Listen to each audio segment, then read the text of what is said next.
Mary velayetinde Zirdewil çeleklerinin wagtynda arasalanmazlygy ýiti problemi bolmagynda galýar.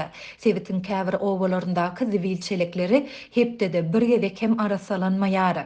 Bu arasaçylyk meseleleri bilen birlikde ýaşaýjylaryň kadaly durmuşyna yaramaz täsir edýär. Zibil çelekleri arassalynmaýanlygy sebäpli olaryň daş töwereginde hem hapalary üýşüp depe bolup dur.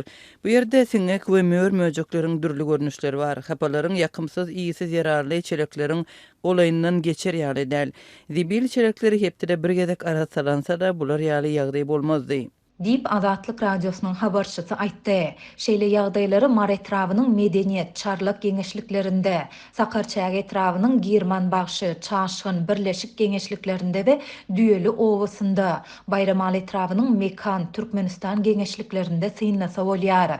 Zibil çelekleri arassalanmaýandygy derarly owa ýaşaýjylary hapalaryny çem gelen ýere zyňmaga mejbur bolýarlar. Şu sebäpli owalarda hapa dökülen ýerler hem köpelýär diýip habarçy aýtdy. Hapa dökülen ýerlere we zibil çeleklerine öýsüz, öwzarsyz itler we pişikler hem üýşýär. Şeýle-de olaryň golaýynda alakalaryň köp hiýinini görse bolýar. Mal bakmaga giden çağalar bu yerlerden geçmäge gorkarlar. Sebäbi bu yerlerde dürli hayvanlar üýşüp, jaý tutunup köpelýärler. Egerde bu zatlara çäre görülmese, basym köp owa yerlerinde arasy howa derek zirdebilleriň ýakymsyz iýsinden dem almaly bolars. Dip Marly owa ýaşaýjysy anonimlik şertinde habarçymyza aýtdy.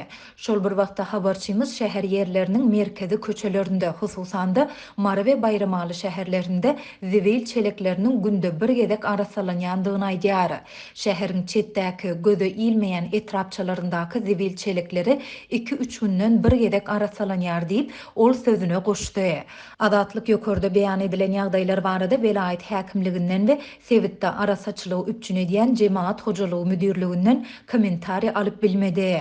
Türkmenistanyň käbir sewitlerinde, hususan da Marda zibilleriň wagtynda arassalanmaýandygy, şeýle-de çelekleriň ýetmezçilik edýändigi we munyň ýaşaýjylara döredýän oňoýsuzlyklary barada Azatlyk soňky ýyllarda ençeme gezek maglumat taýýarlady. Geçen ýylyň oktýabrynda Mary şäheriniň Jemaat hojalygy müdirliginiň bir işgäri çelekleriň wagtynda arassalanmazlygynyň sebäplerini işgärleriň ýeti ýetmezçiligi bilen düşündiripdi. Türkmen häkimiýetleriniň geçirýän hökümet maslahatlarynda ýurdun arassaçylyk we awadançylyk derejesini ýygyderli gödökçülükde saklamak meselesi ýyl-ýyldan ara alınıp maslahatlaşylýar. Şeýle-de bularda ila tarapynda jemgyýetde sagdyn durmuş ýörelgelerini ornaşdyrmak, ekologik awadançylyk we daşky gurşawy goramak meseleleri babatda habarlygyň östürilýändigine hem üns çekilýär. Türkmen hökümeti köplenç baydanlaryny ýylda 2 gerek geçirilýän ähli halk bag etmek çäresi bilen delillendirýär.